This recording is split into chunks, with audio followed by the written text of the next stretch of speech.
وروره ځینې خلک په پاکستان کې لیوني شوي دي، یا خو ورته اقتدار نه میلاویږي او یا ورته ډالر نه میلاویږي، نو د پاکستان په فوج پسې لګیا دي نښتي دي،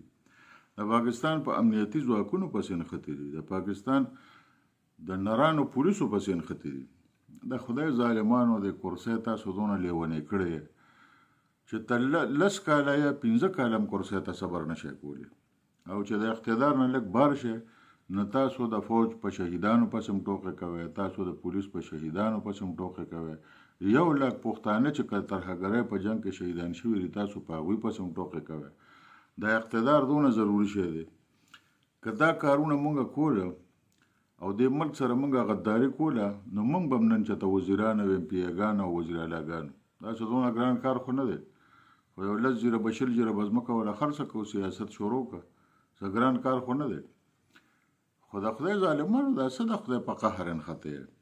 نن د اګست 14 ورځ ده، موږ په دې باندې فخر کوو چې موږ پاکستانیان یو، موږ په دې باندې فخر کوو چې موږ د اټومي قدرت ملک ته او د هغې اوسېدونکي یو، موږ په دې باندې فخر کوو چې یو توغندوي قدرت د پاکستان او موږ د هغې وګړي یو، موږ په دې باندې فخر کوو چې په 2025 میلادي کال کې زموږ فوج د فیلډ مارشل سید حسن منیر په قیادت کې هندوستان له شکست فاش ورکړی دی، او موږ د هغه ملک وګړي یو، د پاکستان وګړي یو، موږ د هغه ملک وګړي یو چې سعودي عرب او ترکیه ورسره دفاعي معاهدې کوي چې زموږ مرستو له به راځي، موږ د هغه ملک وګړي یو چې د حرمینو شریفینو محافظ دي. افرین شه، او زه سلوټ کوم چیف اف ډیفنس فورسز فیلډ مارشل سید حسن منیر ته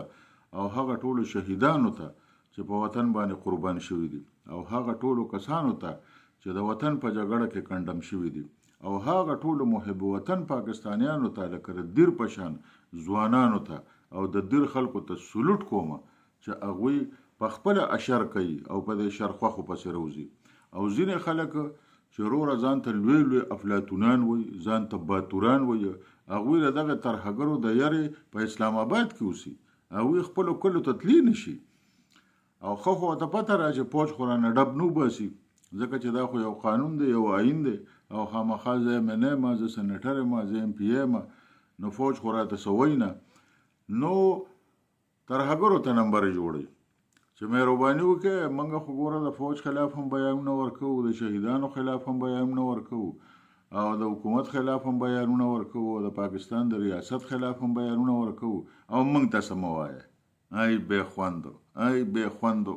تاسو به د دې ملک دپاره سر ورکوئ، او د چا نیکیان چې د انګریزانو په فوج کې اولدارانو او صوبېدارانو هغوی اوس راپاسي او وایي چې یاره دا ملک موږ آزاد کړی دی. دا ملک په 2 طریقو آزاد شوی دی. محمد علي جناح پکې سیاسي کردار ادا کړی دی، د دې نه هیڅ انکار نشته. قربانۍ پکې پښتنو ورکړي دي، قربانۍ پکې بګت سنګ ورکړي دي، قربانۍ پکې باچا خان ورکړي دي، قربانۍ پکې اجي صاحب تورنګزی ورکړي دي، قربانۍ پکې د پنجاب کرل ورکړي دي، پنجاب قربانۍ پکې د بلوچستان خلکو ورکړي دي، او هغه خلک په ګوته ګوته باندې یاد دي. دا اوس ته کوم ځای نه دا چندخان راوتلی چې دوی وایي چې زموږ مشرانو پاکستان آزاد کړی دی، دوی خو به قائد اعظم ته هم کافر اعظم وي، او شکر دی چې موږ د پاکستان د جوړولو په ګناه کې شریک نه یو. او اوس په دې ملک کې کله وزیرانی، کله اپوزیشن لیډرانی، 4 ګاډي د مخکې 15 ګاډي د وروستې، او وروره د پاکستان په فوج پسې هم لګي، د پاکستان په پولیس پسې هم لګي. قسم په خدای که دا فوج او دا پولیس ته یوې ورځې لپاره نه که نه، نو تاسو ته به خلک چوکي ونیسي، چوکي به راته ونیسي. دا خبره مې واورئ. د اګست د 14 ورځې د ازادۍ مبارکي دی د پاکستان ټولو محب وطنو خلکو، او خصوصا فیلډ مارشل سید حسن منیر ته دی ډېره مبارک شي.